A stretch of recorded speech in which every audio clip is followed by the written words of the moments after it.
Thank you for staying with us. We will be moving over now to our Abuja studio where Shomomo Imudu and Jesu Adeoye are standing by to continue the conversation at the studio there in Abuja. It's over now to you guys. Good morning. Good morning, Veronica. I like the way you said Jesu Adeoye. That's interesting. Good morning. Well, it just baffles me. I would like to touch on this Ponzi scheme about the CVEX that has, caused a lot of, chaos online. And I just keep wondering why Nigerians keep falling for this Ponzi scheme. Is it a sort of desperation, or will you say it's greed? Or where do you even place this? I think I won't say it's poverty. It's just greed, because you can't keep having this. We have is it MMM, and now we're having this. We have several ones. So it's greed. It keeps happening over and over again. But my worry also is the fact that we have what are the intelligence community doing? When you have such scammers in the system, we should be able to pick them on time. Yeah, there was a statement warning Nigerians, but I think that statement also came in late. I think the government also has a lot to do with financial literacy for the citizens. A lot of Nigerians they want to invest, but they don't know the right ways to do it. And that's why they keep falling victims of schemes like this. Well, we just hope that more attention is paid to issues like this. Well, good morning, Nigerians, and thank you for staying with us on TVC News. We will be discussing insecurity in Plateau this morning, and the recent spate of violent killings in Plateau State has once again shocked the nation and reignited calls for urgent, decisive action. As usual, there has been a flurry of condemnations from political leaders, but citizens and observers are asking what comes after the outrage. On the program today, we will examine the root causes, the human cost, and the way forward beyond words. Over 200 people have been killed in the last few weeks in coordinated attacks across Bokas, Bassa, Mangu, and Berkin-Ladi local government areas of Plateau State. The violence, blamed on suspected armed herders and bandits, follows a pattern that Plateau communities have sadly become familiar with. And this is happening despite multiple military operations like Safe Haven and increased police deployments. The attacks persist, raising concerns about the capacity and coordination of security forces. Also in response, the presidency and state government have all issued statements condemning the killings and promising investigations. But on the ground, communities are asking for more than words. In a twist, Governor Caleb Mutfwang of Plateau State apologized to the people of Bassa local government area for the failure of government and security agencies to protect lives and properties.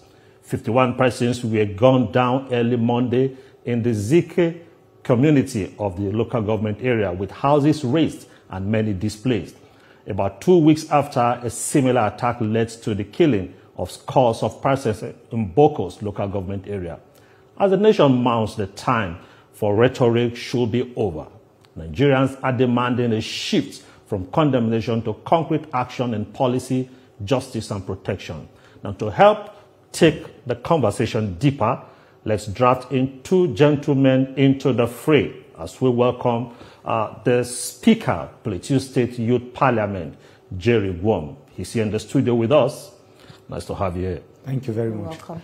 And also joining us via Zoom is a former member of the House of Representatives, Honorable Solomon Marin. Nice to have you here, Honorable. All right. Thank you very much for having me. Okay. Yeah. Let's start with you. How did we get to where we are? That we have security on ground, we have the military on ground, we have the police on ground, we have the federal government might, we have the state government, but yet these killings have persisted for several years. How did we get to this unfortunate situation? Yeah, so when you have if you go to a society where crimes, there are no consequences for crime.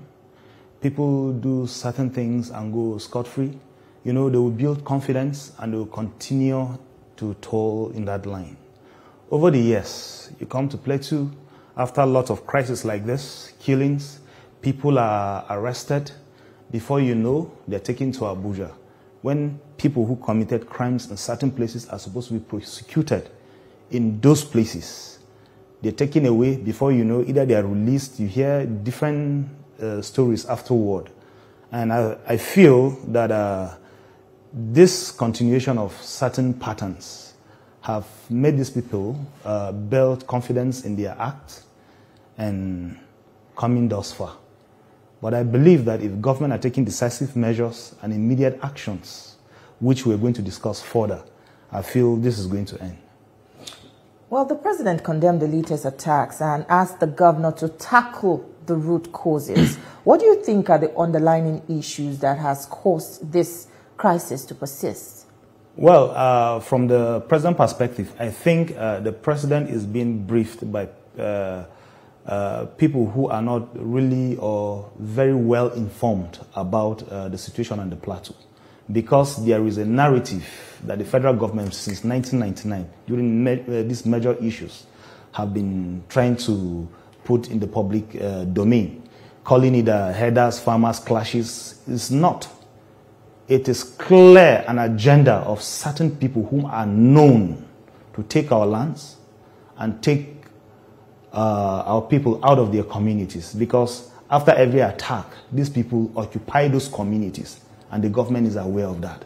So if the president wants to have clear information about what is happening on the Plateau now, he has to engage with community leaders on the Plateau.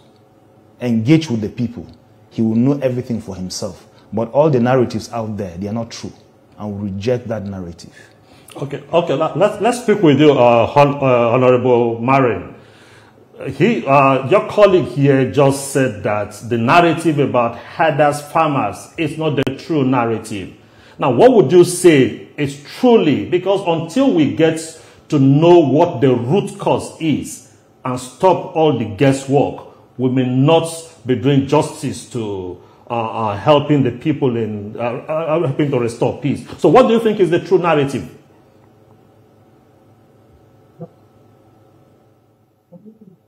Well, thank you very much. You know, the problem we've always had on the Plateau over time is that whenever killings takes place like this, different narratives are projected by different governments. Once upon a time, it was community clashes. It came to religious matters. It came to farmer herders. It came to grazing reserve. Today, again, it's going back again to community clash, according to what the spokesman of the president said. But you see, in all this, which of them has government been able to provide solution to whatever they think the problem is? None of them. These attacks, these killings keeps going on. I think the narrative is just very clear. There is a clear intention of genocide upon the people of Plateau State. And that is what has been going on. And it's systematic. And you can see it from the various types of attacks, how these attacks are coordinated and they take place. Without any form of intervention, without any form of arrest, even when the villagers or the communities where these attacks take place, survivors name people who have been, who they saw among their killers as non-faces. None of these people has ever been persecuted according to the laws of the land. And because if crime is not dealt with, definitely more criminals are going to emerge, because they saw that Mr. ABC did yesterday and nothing happened to them and they got away with it, and so they will also come to do it and nothing will get away. So in summary, I can say the narrative should be that there is a clear attempt of genocide on our people. There is a clear attempt of extermination of our people, because what is happening has met all the definitions of genocide by the United Nations. As if you see how it's going on, it's systematic, it is continuous, no one abets it, no one stops it, and it is continuous and moving from one village, one local government to the other. And so, more than all, we are shocked to hear that the president is mentioning the issue of communal clash. The last one was in Bokos. Bokos and Bassa has two local governments in between them. So they are not connected in any form. So what community and what community are actually clashing? These killings are taking place in a particular community. So where were the clash taking place? In a community, and those people left their own community to come and attack these other people in their own community, or that they met somewhere in a battleground and there was a fight that took place. So these are the things that the president needs to calm down, come to us, come to our people, let him hear from the horse's mouth what is exactly the cause and the root of this matter. And if he has solution to it, let him proffer. If he doesn't have, definitely the people have to look for solutions for themselves, because the right to live, the right to survival is a right that granted everyone who has been born, whether a child or a grown-up. You have the right to protect your life to live. And so I think the narrative should be that there is a clear attempt of genocide on our people, and by the grace of God, they will not succeed. Well, Mr. Marin, some people say that the violence is really about mineral deposits and illegal mining. What's your take on this? Is illegal mining really an issue in Plateau State? These are some of the narratives that are wrongly, pasted by people who know nothing about what is happening on ground. There is no issue of mining on the plateau. The British have mined almost 90 to 80% of the tin, columbite, and other mineral resources that we have on the plateau. There is just people who are scavenging. There is no any mineral resources to be mined here anymore. So there is no issue of mining here. Nobody is mining anything here. There is no mining. And let me make it clear that those who don't know should ask questions. No mining is taking place on the plateau that can call for what is happening on the plateau. There are local people, our indigenous people, and the Fulanis. All of them are involved in some scavenging of mines here and there. But that is not an issue to anybody, because they sometimes mine together in the same place, and they finish and they move to another place together. So there is no any issue of mining on the plateau. Rather, the issue, as I said, must be looked at as a genocide attempt. If the government has solution, let them bring it. If they don't have, then they should let us know that they don't have. But naming these killings with different names has not stopped it from happening. And so if you name a thing and you cannot provide solution to that, then there is no need naming it, because you have no solution to the name. Okay, so I think there is no issue of mining at all on the plateau. Cause crisis. Now, are we not mixing up issues in here? I think last week we had somebody also talked about the economy in those communities. Talked about the economy in those communities, that is the reason why you have such invasions. Now you are saying it has nothing to do with mining. Now, can you also tell us the relationship between the Muslim communities with the Christian communities, the relation between the herders and the farmers? Are there conflicts in those various communities between these various groups?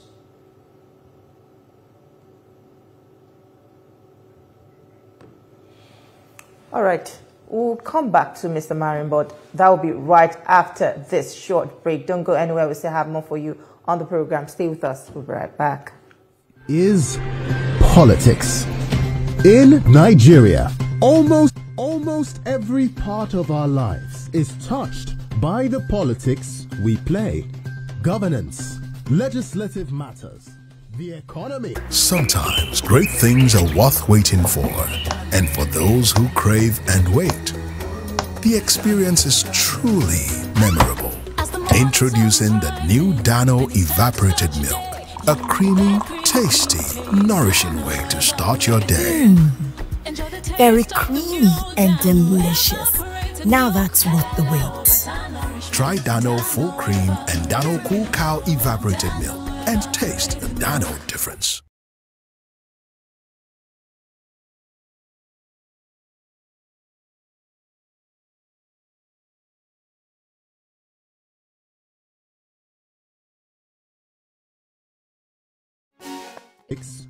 Governance. We're glad to have you back. You're still watching TVC Breakfast, and we're live in our Abuja studio. We're still discussing the killings on the plateau and reactions that have trailed that so far. So you're trying to ask a question. Yeah. I think Honorables, the network is frozen in there. So let me come to you. Okay. Now, are we not mixing up issues in here? We say it has nothing to do with the economy, that it is clear genocide. Now, the genocide, there must be a pull factor, a push factor for genocide. What is the reason for the genocide? And also, what is the relationship between the Christian community and Muslim communities, between herders and farmers in those communities? Okay, over the years, the relationship is very clear because while growing up, for me, these herders, they were grazing. They, how they do is they don't have a settlement. They come seasonally because usually they come after we have harvest our farms and all that.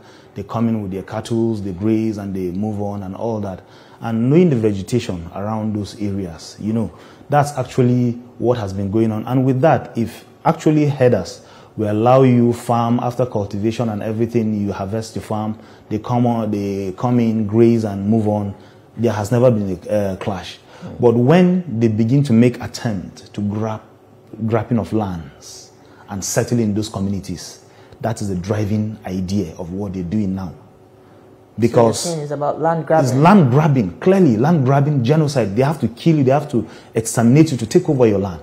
That's what they're doing. Because in every community that we have experienced this attack, who are the current occupants of those communities? They are the herders. That is the issue. So I expect that looking backward, government can look into all those communities which have experienced crisis in the past and look into the occupants of those places. And usually when there are these attacks, the people that are always being arrested are the same people from that community who have come out to protect themselves. Who are the farmers? Yeah, no.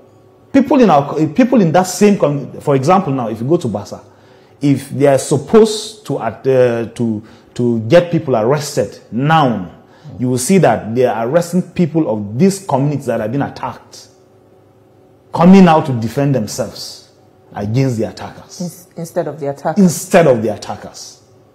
That has been the rhetorics. Well, the governor has admitted that efforts to stop these killings have not yielded any results. Is this an honest admission of helplessness? And if the state cannot protect the people, then who can?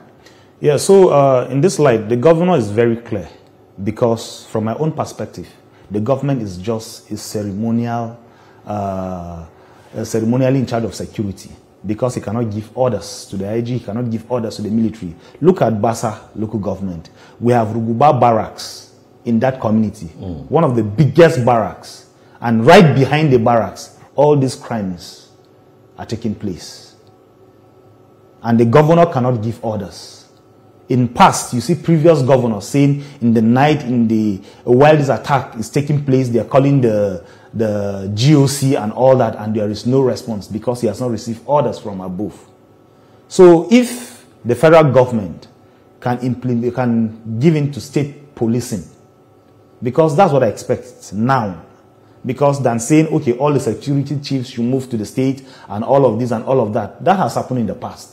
And these things hasn't changed. So the government will have to allow state policing.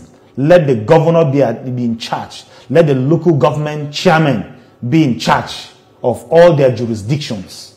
This will help. Okay, Honorable, I'll land you back. That, just before you left, I was trying to get some clarification on the push factor for this genocide you talked about and the relationship between Muslims and Christians, because you're saying the narrative is not about Muslim Christians. You said it's not about farmers, herders. And who are those persons? Are they unknown? Is it that the people in the state don't know them? Is it that the security forces don't know them? And why is it that certain persons are sacred, so to say?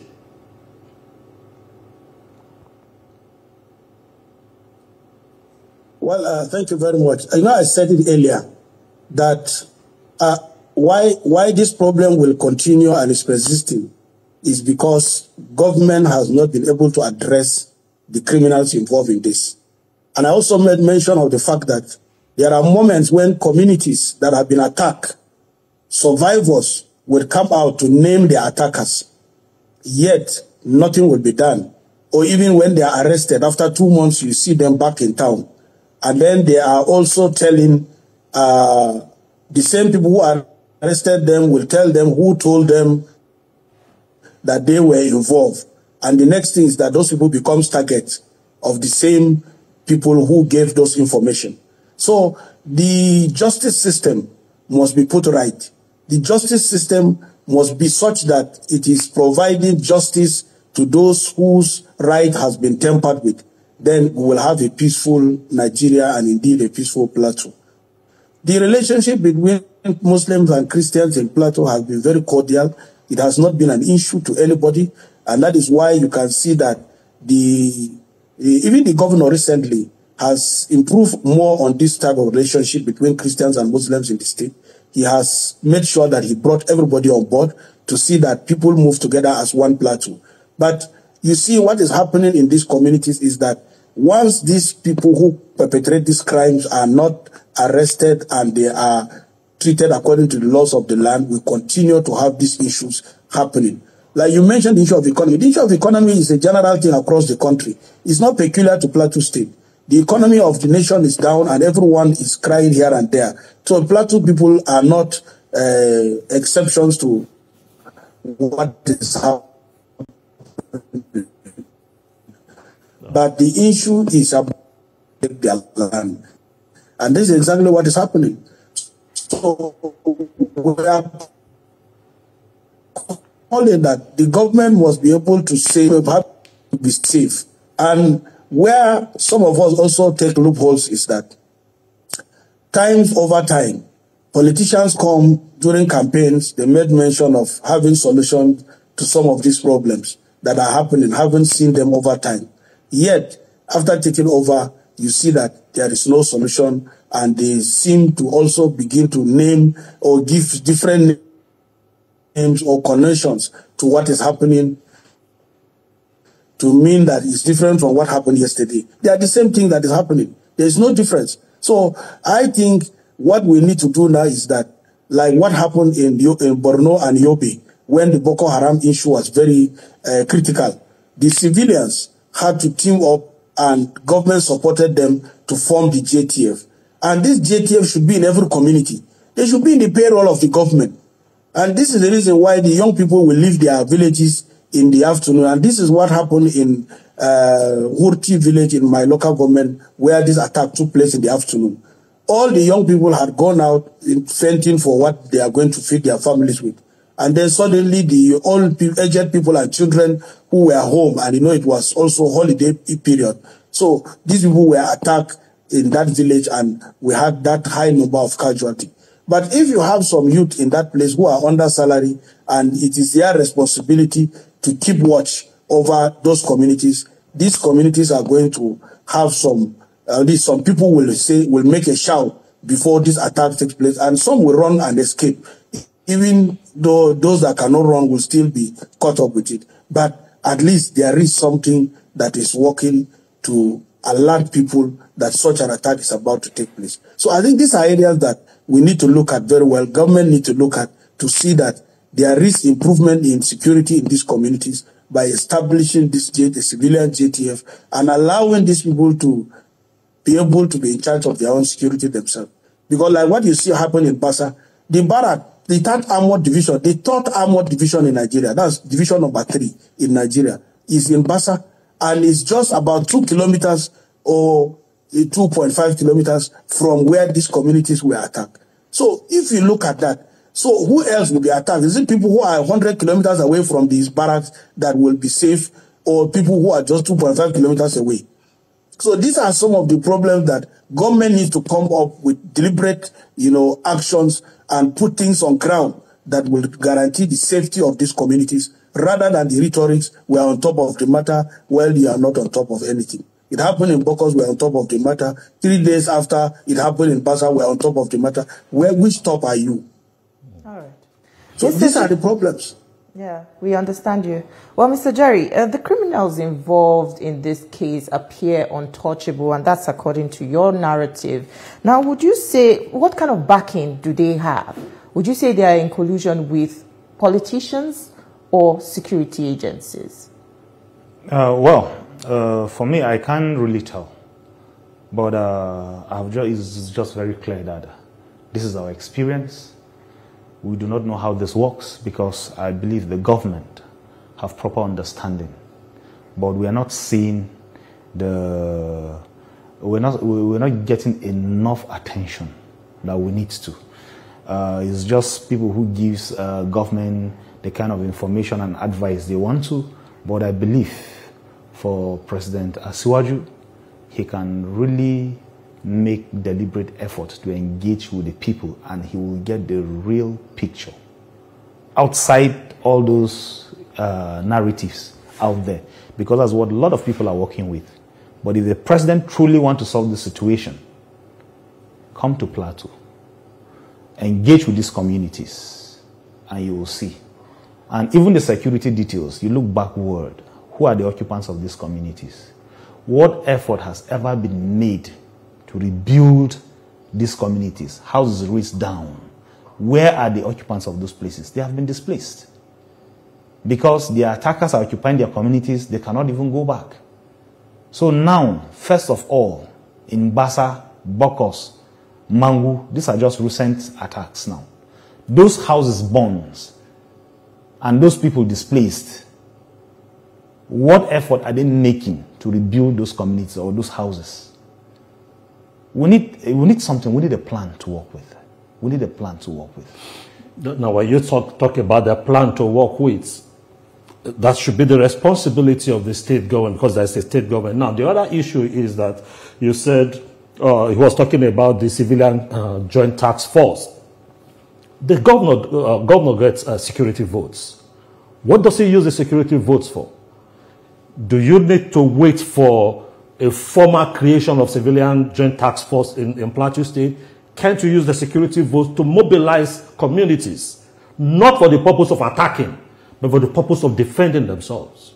There's security votes there. How will you defend yourself? Now, the governor is working in the sense that we have community police whom are working without arms. We have Operation Rainbow whom are working without arms. We have all those hunters and vigilantes all working without arms. And you can see these attacks. These people are not killed by mere machete and sticks. And if you check well, you see that those same people that the government is equipping to help in those communities are also killed in these attacks. Because they don't have arms. So the deliberate action is not just security vote, because security vote is not giving arms to the governor to deploy his people to the war front, because it is a clear war against Plateau. This is it. It's war. Well, you and your brother online seem to agree that there's a need for the people to think outside the box, and, there's a need for the government to encourage maybe people to defend themselves. How do you think, this can be managed? Do you think this is a real solution to these issues? And what kind of training and maybe financial support do you think this will require? Okay, it's not just financial support. We want to see deliberate actions from government. The federal government, because I told you earlier that Mr. Governor, or our governor, he's just, or across the country, governors are just mere ceremonial security chiefs of the states and all that, because everything still comes from the federal government. Now, if the presidency can ensure, let's have a rebuilding fund for those communities to be rebuilt. And if you go to the likes of Riom, local government, which there has been persistent of these attacks, Barikiladi, go to Bokos, go to Mangu, I would have said, let's have a permanent military base in such places. But look at Bassa, 2 kilometers away. Consistent attacks. That is not working. So now, let's have community police where the governor is in charge, where those securities are armed. Local governments will control their jurisdictions with the instructions of the governor. You understand? That works well.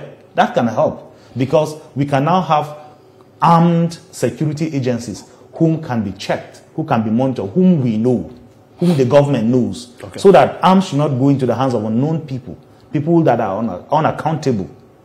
But we have a security police. Everybody deployed will be profiled.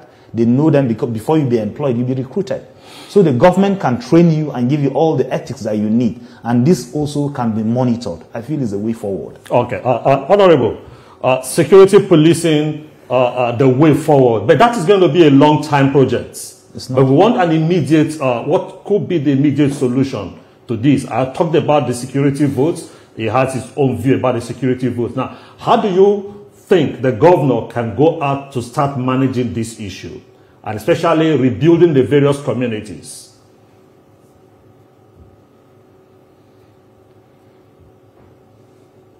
Honorable, are you there? Well, the governor met a very fertile ground when he came in, because, yeah, are you hearing me? Very well, very well.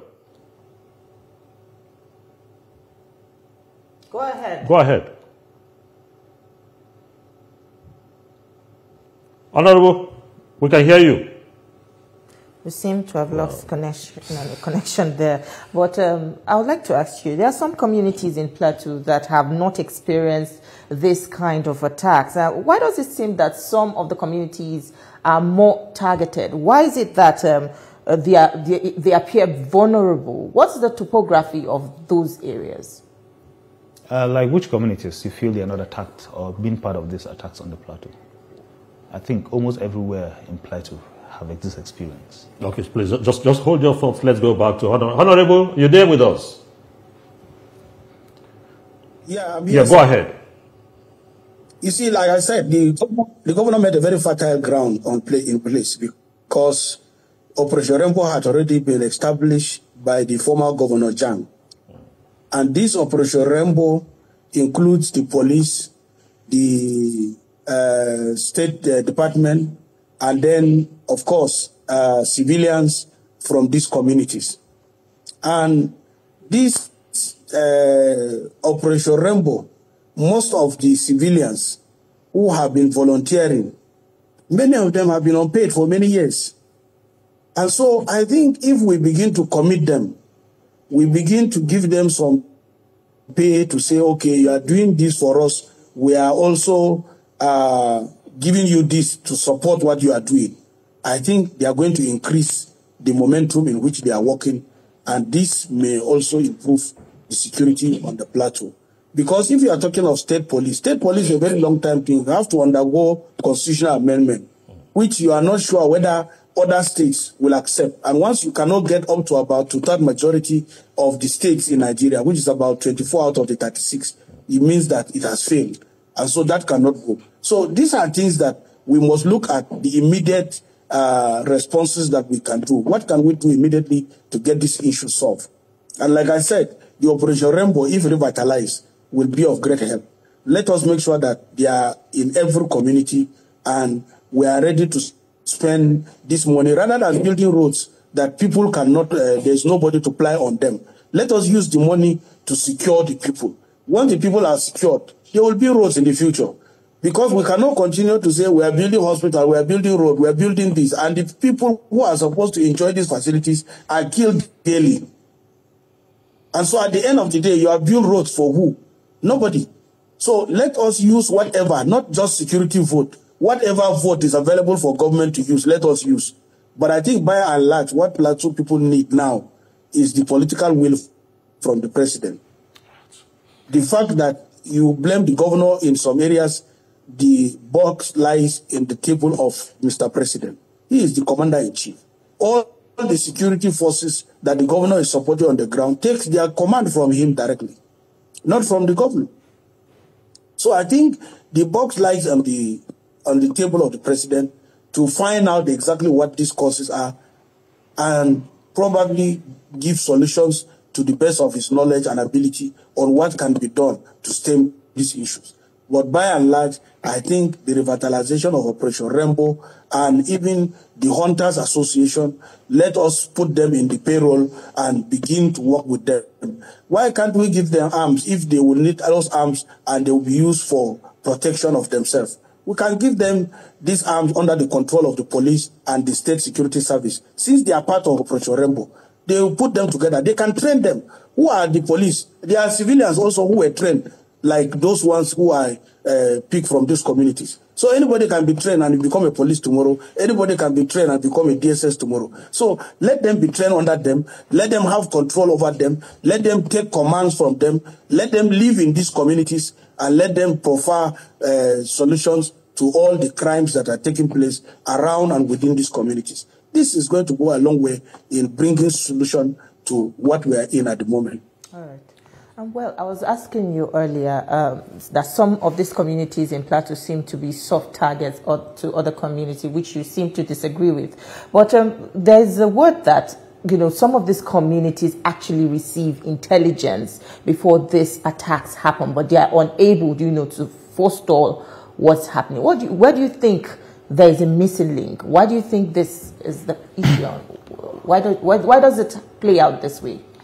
Okay, it's not like I seem to disagree with your narration of some communities are not really targeted or soft-targeted.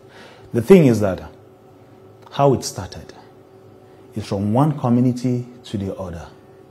And usually, you know, our peace nature in Plateau, when the attack started within Jos South and Riom and Barkiladi, it was just these three communities for over 16 years, or about 8 more years. You know, usually there's a collective understanding on how to fight back or how to protect and defend the state. And you begin to hear some, maybe some kind of rhetorics that, no, it's just the Birom. People, you know, they're having these clashes with the Fulanis or the haters or all that. You understand? But then, afterward, once we're done with this community, we go to the next community. Nobody believed that there's going to be attack in Bokos. Nobody believed there's going to be attack in Mangu. Nobody believed there's going to be attack in Bassa. You understand? So it's just from one local government to the other, from one village to the other. The thing is that, one, you see, it's not religious. Because if you go to Mangu,